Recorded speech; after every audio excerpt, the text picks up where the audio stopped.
안녕하십니까. JTB 총선 특집 조국혁신당 조국 대표에게 듣는다. 오늘 진행을 맡은 유진수입니다. 요즘 조국혁신당의 상승세가 심상치가 않습니다. 그래서 오늘 시간에는 모처럼 전주를 찾은 조국 대표와 함께 총선 관련돼서 이야기 나눠보도록 하겠습니다. 안녕하세요. 예, 반갑습니다. 반갑습니다. 불러주셔서 고맙습니다. 직접 뵈니까 굉장히 훈남이세요. 감사합니다. 네. 지금부터는 이제 체력전이라고 하던데 예. 건강 관리는 어떻게 하세요?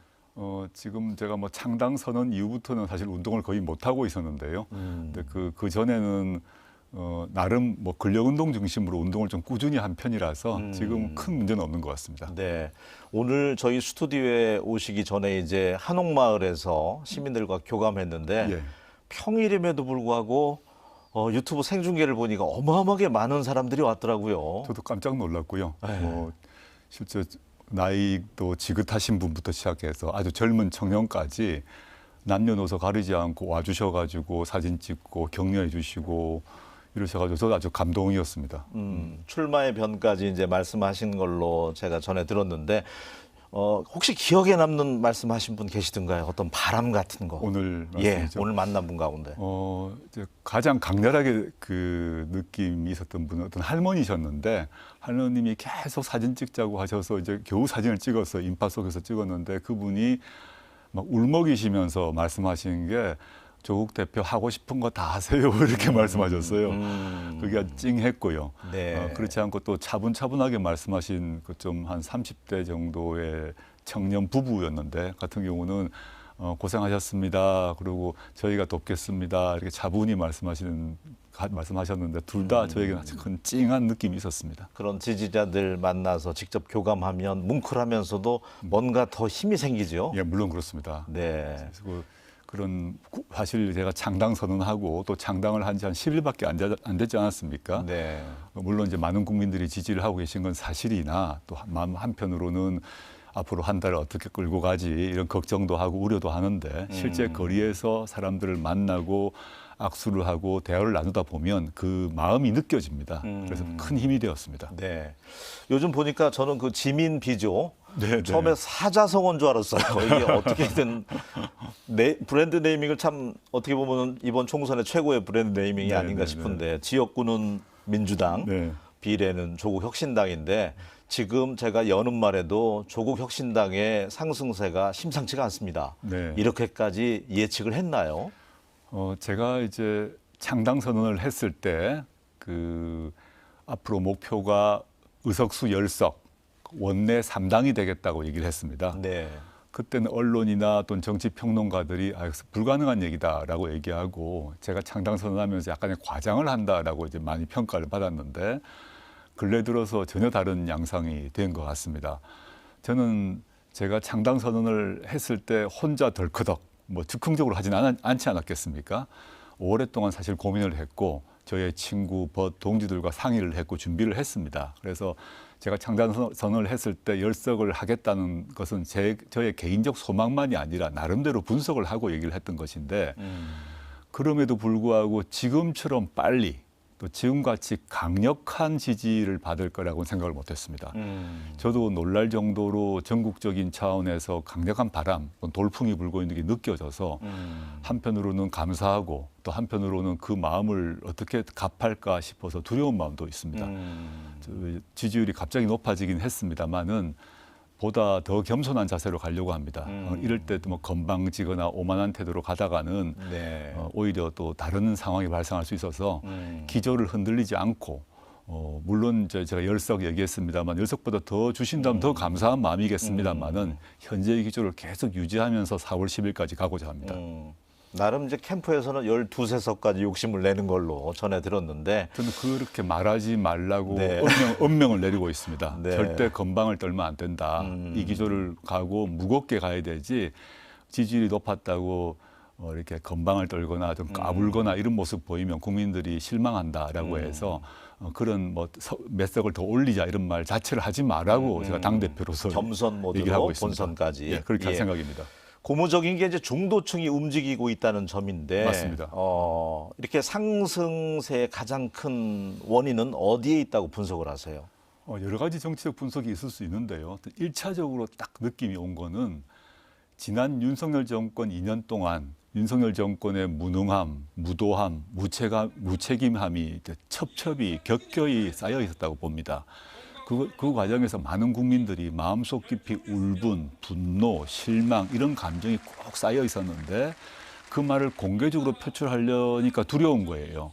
뭐 압수수색 당할 수도 있고 또 불이익을 당할 수도 있고 하다 보니 꼭 누르고 있었는데 조국 또는 조국혁신당이 나타나서 아주 강하게 단호하게 이렇게 그 말을 하니까 시민들이 자기 속마음을 저 사람들이 또 저 네. 정당이 얘기한다고 생각을 해서 그 점에 있어서 참 속이 시원하다 이런 얘기를 많이 하세요.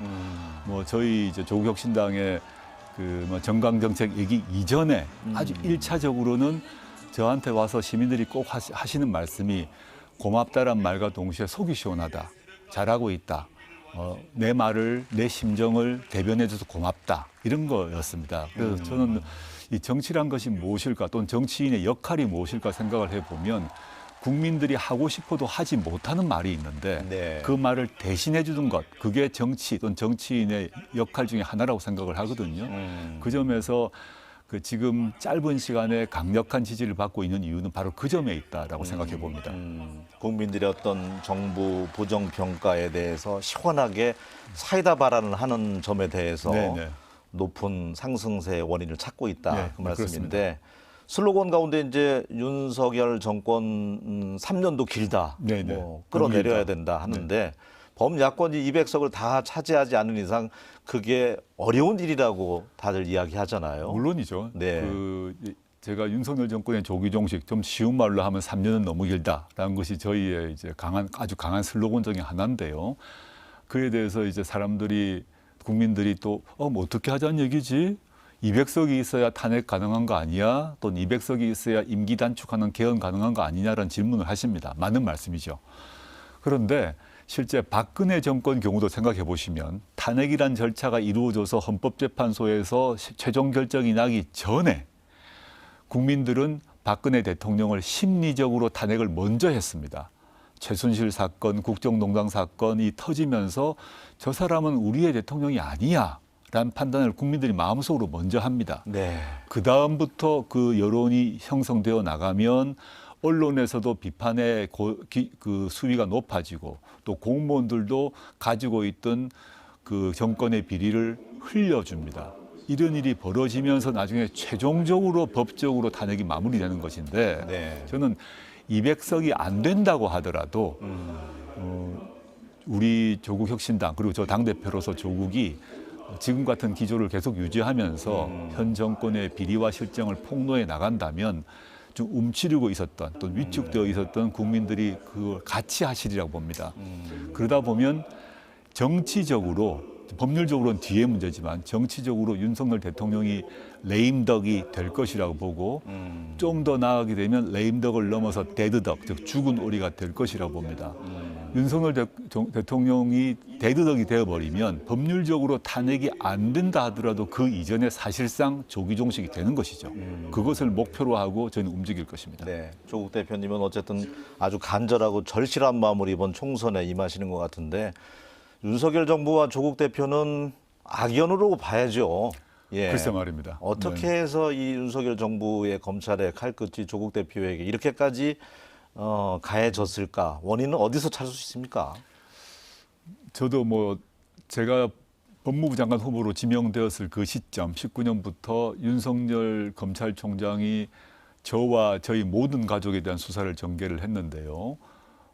저희 가족만이 아니라 친구 지인까지 합하면 보도에 따르면 70회 또는 100회라고 하던데요. 뭐 엄청난 일이 벌어졌죠. 저는 먼저 그 당시 그 수사의 결과로서의 재판에 대해서는 저와 저희 가족이 오롯이 감당할 것입니다. 근데 말씀하셨던 것처럼 왜 그랬을까의 문제는 사실 네. 저희가 윤석열 대통령을 직접 조사해보지 않았기 때문에 알 수 없지만 저의 생각으로는 한 몇 가지가 있는 것 같습니다. 첫째는 제가 청와대 민정수석 비서관으로 있을 때 검찰개혁을 책임지는 사람이었습니다. 그래서 당시에는 민주당이 일당이 아니었기 때문에 당시 보수정당과 합의가 될 수 있는 범위 내에서의 검찰개혁을 추진을 했어요. 그다음에 법무부 장관으로 후보로 지명되었을 때 저의 네. 과제는 뭐였냐면 문재인 대통령이 저에게 지시한 것이기도 합니다만은 2단계로 나아가야 된다. 2단계는 뭐냐? 수사와 기소의 분리다였습니다. 1단계는 수사권 조정이고 2단계는 수사 기소 분리고 그리고 조국이 법무부 장관으로 가게 되면 수사와 기소 분리를 한다는 것은 사실은 모두가 뭐 검찰은 물론이고 청와대는 물론 다 알고 있는 사실이었죠. 저도 그렇게 하려고 들어갔고 당시 검찰은 수사권 조정, 즉 1차적 수사권만 경찰에 주는 것도 격렬한 반대를 했는데 네. 조국이 청와대를 벗어나서 법무부 장관으로 온다는 얘기는 무슨 말인가 하면 검찰에 대한 인사권을 제가 갖는 것입니다. 민정수석은 인사권을 갖지 않습니다. 법무부 장관이 인사제청을 하고 민정수석은 검증 권한만 있는데 네. 제가 장관으로 가게 되면 검찰 전체에 대한 인사권을 주기 때문에 이거는 정말 할 거다라는 생각을 했다고 합니다. 조국이 법무부 장관 오게 되면 인사권을 행사하면서 수사와 기소 분리를 할 것이다. 이것에 대해서 검찰 조직 전체가 큰일 났다는 판단을 한 것 같고요. 그래서 그것을 막아야겠다는 암묵적 판단을 했을 것이라고 봅니다. 그래서 지금 많은 분들이 잊고 계신데 네. 제가 법무부 장관 후보로 지명되고 언론에 도배되었던 것은 조국 펀드, 조국 사모펀드 사모펀드. 그 네. 보도였는데 조국이 사모펀드를 모아가지고 뭐 몇십억, 몇백억의 돈을 모으고 권력형 비리를 저지르고 도배가 됐습니다. 모든 언론에서도 다 예. 다루었죠. 그 과정에 김경률 회계사라는 사람은 자기가 나서서 조사를 해봤는데 맞다라고 주장했고 물론 지금 그분은 국민의힘 비대위원 가 계시죠. 근데 저는 기소된 적도 없습니다. 저희 배우자 같은 경우도 사모펀드 관련 뭐 횡령 등의 범죄는 모두 무죄가 났고 배우자 판결에서도 권력형 비리가 아니라고 판결이 났습니다. 네. 왜 그랬을까 하는 거죠. 근데 당시 이미 그 보도가 남으로써 조국은 권력형 비리범이 되어 있었습니다. 나중에 사모펀드 문제가 전혀 아니라는 것이 밝혀졌지만 저는 그때 이미 정치적으로 대두덕이 된 겁니다. 네. 왜 그랬을까? 저는 조국이 주도하는 법무 검찰 개혁을 초기에 진입 상태에서 막아버리고 딱지를 붙여서 끝장을 내겠다는 의도가 있었다고 봅니다. 네. 어차피 조국 대표님은 서울대 법대 교수 재직 시절부터 검찰 개혁을 또 네, 외치셨던 그렇습니다. 분이시기 네, 때문에 네. 말씀 가운데 이제 사모님 이야기도 나왔는데 정경심 교수님 건강 염려하는 분들도 많더라고요. 건강 지금 네. 어떠신지. 구금을 1152일을 했는데요. 거기서 전신 마취 포함한 2번의 수술을 했고 근데 그 안에서 형집행정지가 연장이 안 되는 바람에 그 구치소 안에서 누워 있는 바람에 허벅지가 다 빠졌거든요. 그래서 걷지를 못했는데 가석방 되고 난 뒤는 뭐 재활 치료하고 운동하고 해서 지금 많이 좋아졌습니다. 예. 근데 중간중간 또 뭐 약간 재발이 되면서 지팡이에 의존해야 되는 그런 상황인데 뭐 당연히 뭐 근데 구금 상태보다는 좋죠. 쾌차하셨으면 좋겠고요. 후유증은 남아 있습니다. 네. 조국 혁신당 22대 이제 국회에 입성하게 되면 1호 법안으로 한동훈 특검법 공약을 하셨습니다. 예. 어떤 까닭에? 제가 이제 그 황운하 의원께서 입당을 해주셔서 네. 조국혁신당이 이제 원내 정당이 되었습니다. 그래서 원내 정당이 되는 것을 계기로 제가 국회 정론관에 가서 첫 번째 공식 기자회견을 했습니다. 하면서 1호 법안을 무엇을 낼 것인가 해서 한동훈 특별법을 내겠다, 특검법을 내겠다고 제가 공약을 했고 그게 이제 파장이 좀 있는 것 같습니다. 왜냐하면 일단 몇 가지 이유가 있는데요. 현재 우리나라에서 한동훈 비대위원장은 단순히 한 명의 정치인이 아니라 윤석열 정권의 황태자입니다. 그리고 살아있는 권력 중에 살아있는 권력이고 또 대권 후보이기도 합니다. 그렇다면 그 살아있는 권력이고 윤석열 정권의 황태자라고 한다면 그런 사람에 대한 범죄 혐의나 비리는 더욱더 검찰이 밝혀야 합니다. 과거 윤석열, 한동훈 검찰 라인에서 네. 저 포함해서 문재인 정부를 공격하고 수사를 할 때 내세웠던 것이 우리는 살아있는 권력을 수사할 뿐이다라고 말하면서 문재인 정부를 쳤습니다. 네. 근데 현재 가장 살아있는 권력 중에 권력이 한동훈인데 근데 한동훈 비대위원장이 지금 혐의를 받고 있는 게 먼저 공수처가 이미 의심을 한 바 있습니다. 공식적으로. 그게 뭐냐. 이미 1심에서 유죄 판결이 난 손준성 검사의 고발 사주 사건에서 손준성, 한동훈 그리고 한 명이 더 있는 그 단체 카톡방에 고발 사주 그 관련 고발장이 제출되기 하루 전날에 당시 한동훈 검사장은 자신의 부하에 해당하는 손준성에게 60장의 사진을 보냅니다. 네. 그 내용이 무엇인가에 대해서 당시 공수처가 이건 매우 고발 사주와 긴밀한 관련이 있다고 이미 보았고 그건 기록에 나와 있습니다. 그런데 한동훈 검사장이 자신의 비밀번호를 25자리로 설정하고 풀질 않아서 그 내용을 저희가 알 수가 없습니다. 네. 그걸 수사를 해야죠. 검찰이 수사를 하지 않고 있기 때문이고요. 두 번째는 윤석열 검찰총장에 대한 징계가 정당하다는 1심 판결이 났습니다. 그러자 한동훈 법무부 장관은 승소한 법무부의 대리인인 변호사를 칭찬하기는커녕 그 승소한 변호사를 교체해버립니다. 교체해서 지게 해버린 거죠. 즉 저는 한동훈 법무부 장관이 패소할 결심, 영화 제목을 패러디하자면 네.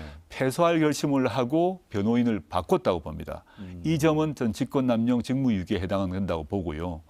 세 번째 한동훈 특검법의 내용은 뭐냐 하면 한동훈 검사 비대위원장이 검사 시절에 그분의 따님이 11가지 입시비리 혐의가 있다고 언론 보도에 모두 났습니다.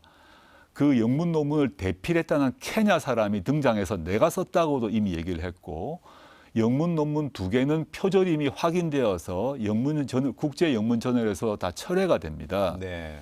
총 11가지인데 그에 대해서 어떠한 수사도 없었습니다. 압수수색도 없었고 다니던 그 송도 모 학교도 압수수색 없었고요. 네. 그에 비하면 저희 딸 같은 경우는 저희 딸의 일기장까지 압수수색을 했거든요.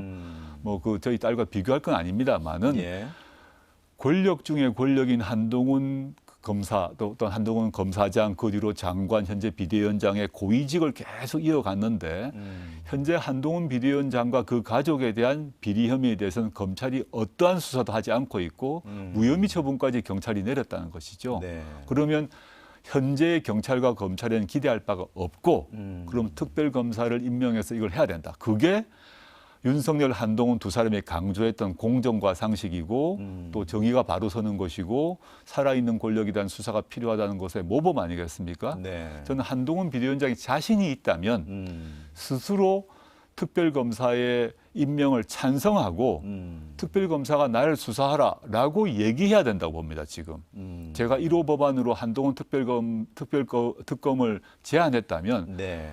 자신 있고 당당하다면 좋습니다. 저는 특검을 받겠습니다라고 말하는 게 옳지 않을까요? 저는 묻고 싶습니다. 네. 그러니까 특검만이 사실 진실을 밝혀낼 수 있다.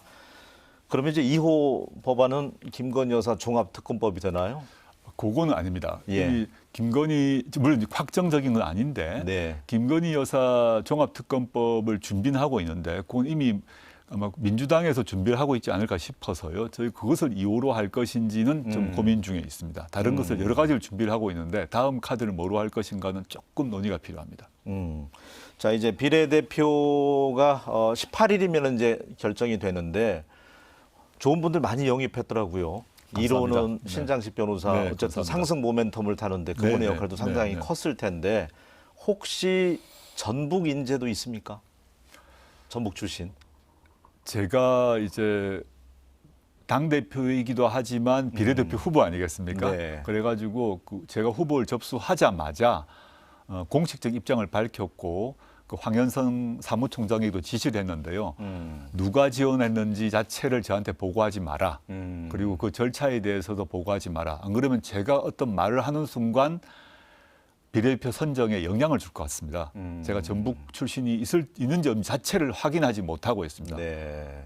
총장에게 보고를 하지 말라고 지시를 했기 때문에 보고를 네. 하지 않고 있습니다. 지금 뭐 어차피 1번은 이제 여성에게 가게 돼 있고 네, 네. 2번을 예측하는 분이 많던데 그것도 노코멘트인가요? 그 경우도 예. 이제 당원과 국민이 참여하는 국민선거 참여인단이 만들어질 것이고 지금 아마 모집 중으로 알고 있습니다. 그러면 이번 토요일에 저도 정견 발표를 하게 됩니다. 그럼 그게 투표단에 모인 분들이 투표를 해서 제가 제일 많이 받게 되면 높은 순서로 갈 것이고 제가 번호를 또 낮은 순번을 받을 수도 있겠죠. 그 선거인단에 참여하신 분들의 선택에 달려져 있습니다. 지금 이제 조국 혁신당의 상승세 이런 말씀을 하신 분들도 계십니다. 지역구에도 상징적으로 인재를 내야 된다. 네, 네. 예. 성장 계속해서 모멘텀을 유지하기 위해서는 지역구에도 인재를 좀 전략 공천을 해야 된다는 그런 이야기가 있던데 어떤 생각이세요? 제가 창당 선언 이후에 그런 제안을 사실 많이 받았습니다. 네. 받았는데 제가 창당 선언 하자마자 강조를 했던 게 그날 지역구는 전국에서 1대1 구도를 만들어야 된다. 즉 윤석열 정권을 심판하는 선거이기 때문에 지역구에서 범민주 진보 진영이 흩어지면 진다. 특히 수도권 같은 경우는 뭐 200표, 300표 차로 갈리기 때문에 그런 혼란을 일으키지 않겠다는 얘기를 제가 분명히 한 바 있고요. 아주 예외적으로 예를 들어서 민주당 입장에서 매우 험지 또는 매우 어려운 지역이라고 할 수 있는 예컨대 뭐 경북 어디가 있다, 농촌 지역이 있다. 근데 민주당에서 못 내겠다 그러면 저희가 낼 수도 있을 것입니다만은 그 경우는 매우 예외적인 경우이고 현재는 지역구 경우는 민주당을 포함해서 범민주 진보 진영이 1대1 구도로 만들어 나가고 있는 것 같아서 그걸 존중할 생각입니다. 그래서 원칙적으로 비례에 집중할 것입니다. 네, 알겠습니다. 대법원의 이제 유죄 판결이 선고가 내려지면 성장 동력을 잃게 되는 거 아니냐 우려의 시각도 있습니다. 네. 예, 저는 물론 그건 각오는 하시겠죠. 당연히 각오하고 네. 있고 제가 창당을 준비하고 정치 참여를 준비할 때부터 그런 최악의 상황도 대비하지 않을 수 없지 않겠습니까? 물론 대법원 판결이 언제 어떻게 날지는 저도 알 수가 없습니다. 그렇지만 저는 언제 어떻게 나더라도 지구가 내일 멸망하더라도 사과나무를 심겠다. 그런 뭐 스피노자의 말처럼 그 각오로 살고 있고요. 저에게 그런 나쁜 결과가 나더라도 우리 조국혁신당의 동지들, 의원들, 나아가서 더 중요하게는 국민들이 현재 그 모아준 마음이 있기 때문에 제가 국회의원직을 잃는다 하더라도 유죄 판결이 확정되면 잃지 않습니까? 하더라도 당의 그런 방향에는 큰 변화가 없을 것이다라고 생각하고 있습니다. 2심 선고 있고 나서 가장 억울하게 생각되는 점은 어떤 거였습니까? 저는 뭐 하급심 판결을 존중합니다. 예. 그런데 저로서는 그 하급심 판결의 사실관계 파악하고 법 적용에 도저히 동의 못하는 게 몇 개가 있습니다. 여러 가지 말씀드릴 수 있습니다만은 제가 민정수석으로서 감찰 문제에 대해서 중단을 시켰다는 것인데 감찰 반원은 일체의 권한이 없습니다. 그 결정, 그러니까 감찰을 시작하고 개시하고 중단하는 모든 권한은 수석 저에게 있거든요. 그에 대해서 당시 이제 문재인 대통령도 그러하다는 의견서도 내주셨는데 그걸 받아주시지 않은 점도 좀 납득하기 힘들고 네. 제 딸이 장학금을 부산대 의전에서 받았는데 딸이 받은 장학금이 제가 받은 것과 마찬가지라는 이유로 김영란법 위반이라는 것도 저는 잘 이해가 잘 되지 않습니다. 그래서 국민 여러분들께서 유죄 판결 받았으니까 뭐 그런가 보지 하실 수도 있습니다만 제가 지금 드린 두 가지만 한번 생각해 보시면 우리나라에 많은 공직자들이 있는데 또 김영란법 적용 대상자가 언론인도 있지 않습니까? 네. 그러면 그 공직자나 언론인의 자녀가 학교에서 장학금을 받으면 그 공직자나 언론인이 법 위반이 된다? 이건 좀 아니지 않는가 저는 사실 생각을 갖고 있어서 저는 대법원에서 다툴 생각입니다. 알겠습니다. 제 3당으로서 이제 조국 혁신당에 대해서 기대를 걸고 있는 분들이 상당히 오늘 전북 지역에서도 많은 것을 눈으로 확인할 수 있었는데 민영배 의원 사례를 들어서 조국 혁신당의 필요성에 대해서 어필을 잘 하시더라고요. 쉽게. 이거 잘 보셨는데요. 네. 저는 제3당이 왜 존재하는가, 앞으로 계속 합당할 거냐 이런 얘기를 해서 저는 합당할 수가 없다, 해서는 안 된다는 얘기를 한 이유가 있습니다. 두 가지 이유가 있는데요. 첫 번째는 저는 이제 넓은 의미에서 범민주 진보 진영이라는 점에서 민주당과 지향이 같습니다. 그 윤석열 정권에 반대하고 비판하고 그걸 넘어서 민생과 복지가 중시되는 나라로 가야 된다는 점에서는 뭐 차이가 없는데 저희가 진보적 그 개혁적 강령의 그 강령을 보게 되면 저희가 민주당보다 더 진보성 개혁성이 강합니다. 예를 들어서 검찰 개혁 같은 경우는 민주당이 주장하지 않는 검사장 직선제를 주장합니다. 네. 그 미국에서 다 하고 있는 거죠. 즉 선출되지 않은 권력은 국민으로부터 통제받아야 된다는 원칙이 있고 또 예컨대 민주당에서 단 한 번도 제시하지 않고 있는 기획재정부 개혁을 주장하고 있습니다. 기재부가 예산권을 딱 쥐고 있어서 어느 누구도 건드리지 못하고 있는데 저희는 그 예산권을 국회로 가져와야 한다는 얘기를 하고 있거든요. 네. 그 점에서 강령적 차이가 있고 지금 이제 진행자님께서 말씀하셨던 부분과 관련해서는 실제 국회 운영에도 저희 같은 민주당은 아니지만 진보적이고 개혁적인 정당이 꼭 필요한 이유가 국회에는 안건조정위원회라는 게 있고 그 안건조정위원회에 민주당이 아닌 진보적 개혁적 정치인이 있을 때만 법안 통과가 쉽습니다. 지금 말씀하셨던 민영배 의원이 민주당원으로 있다가 왜 갑자기 탈당해서 무소속이 됐는지에 대해서 많은 국민들이 잘 모르세요. 네. 현행 안건조정위 구성상 그 민영배 의원이 탈당을 해서 무소속이 되어야만 민주당과 같이 합해서 통과할 수 있도록 구조가 되어 있다 보니까 어쩔 수 없이 탈당하고 탈당해서 꼼수 탈당이라는 비난받고 네. 법안 통과시키고 다시 복당을 했거든요. 만약에 우리 그 조국혁신당이 당시에 있었다면 그럴 필요가 없는 거죠. 민주당과 아주 협력적으로 해서 진보적이고 개혁적인 법안을 원활히 통과할 수가 있는 것입니다. 그럼에도 어쨌든 총선 이후 민주당과의 합당에 대해서는 가능성은 조금은 열어두고 계시는 거죠. 아닙니다. 합당은 하지 않는 게 맞다는 입장입니다. 연대는 예? 아주 강한 연대는 강하게 선을 그었으니까. 예. 아니, 강한 연대를 하는 것이지만 아직 합당을 해버리게 되면 지금 조국혁신당에 모여 있는 분들 중에서 민주당보다 더 진보적으로 가자, 더 개혁적으로 가자, 더 단호하게 가자라는 걸 그게 좋아서 온 분이 계시지 않습니까? 네. 당원들이. 그런데 합당을 하게 되면 실망이 크실 것 같고 또 조국혁신당이 등장함으로 인해서 민주진보 진영의 이제 파이가 커졌는데 합당을 해버리게 되면 다시 그 파이가 줄어들 위험이 있습니다. 그래서 민주당의 바깥에 있으면서 민주진보 진영의 영토를 확장하는 이런 것이 정치 전략적으로도 타당하고 우리나라 전체의 진보의 파이를 키우는데도 옳다고 저는 생각하고 있습니다. 알겠습니다. 자, 갈수록 수도권의 집중화가 심각한 상황입니다. 네, 우리 그렇습니다. 전라북도도 한 해 8,000명에서 10,000명의 젊은이들이 일자리를 찾아서 수도권으로 가면서 작은 시군 같은 경우는 인구 소멸 위기까지 이제 접해 있는데 맞습니다. 이걸 좀 어떻게 해결해야 될까요? 심각한데요. 네, 수도 이전 네. 예전에 말씀도 하신 것 네. 같아서요. 사실 전 스스로를 지역 사람이라고 저는 스스로를 규정하고 있습니다. 물론 제가 서울에 대학을 다니고 직장을 가지고 있습니다만 제 고향이 이제 부산이고 저의 뭐 부모님, 친인척 모두 부산 경남에 살고 있는데요. 제가 고등학교 다닐 때만 하더라도 지역 편차가 이렇게 심하진 않았습니다. 근데 지금은 완전히 서울공화국으로 바뀌어가지고 돈과 사람이 모두 서울로 수도권으로 몰리고 있지 않습니까? 네. 그래서 말씀하신 것처럼 지역 소멸의 위기가 있는데 저는 제가 이제 그 청와대 민족수석 비서관으로 있을 때 문재인 대통령 그 개헌 발의를 총책임지는 사람이었습니다. 그때 그 개헌안 내용을 보게 되면 현행 우리 대한민국 헌법은 1조 1항이 대한민국은 민주공화국이다라고 되어 있지 않습니까? 그런데 문재인 대통령 개헌 발의에 바로 그 다음에 조항을 하나 더 넣었습니다. 대한민국은 지방 분권을 지향한다라는 말을 넣었는데요. 이게 프랑스 헌법을 가져온 것입니다.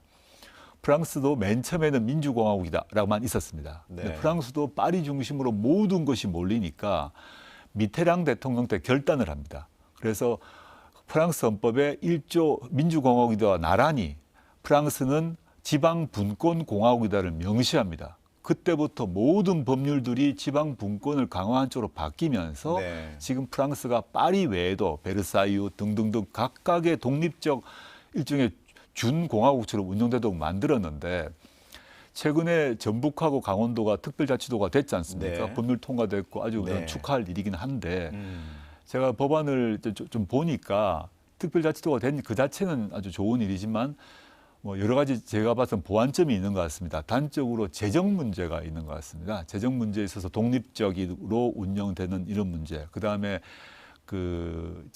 중앙의 재정을 지방으로 내려보내는 보조하는 문제 같은 경우 아주 부족한 것 같습니다. 네.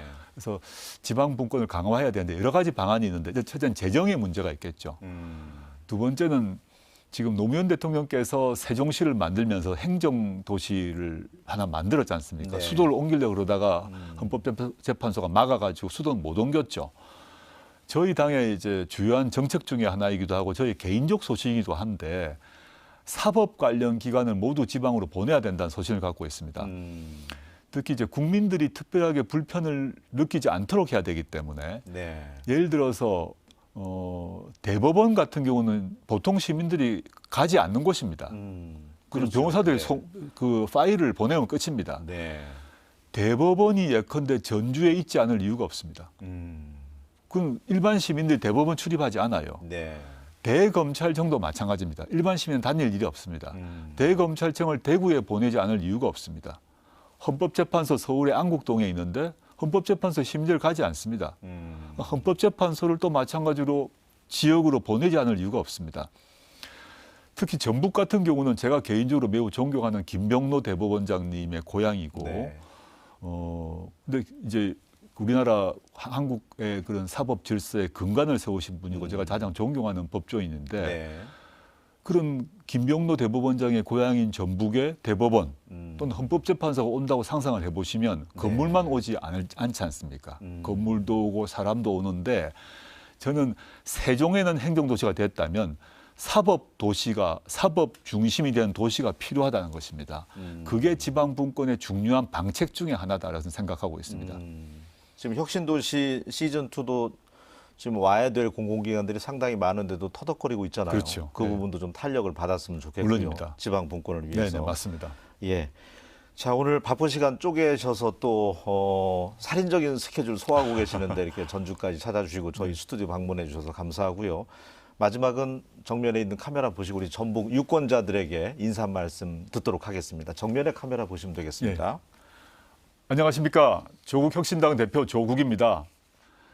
전주 시민 여러분 그리고 전북 도민 여러분, 제가 전주와 전북을 방문할 때마다 따뜻하게 대응해 주시고 손잡아 주셔서 너무 감사합니다.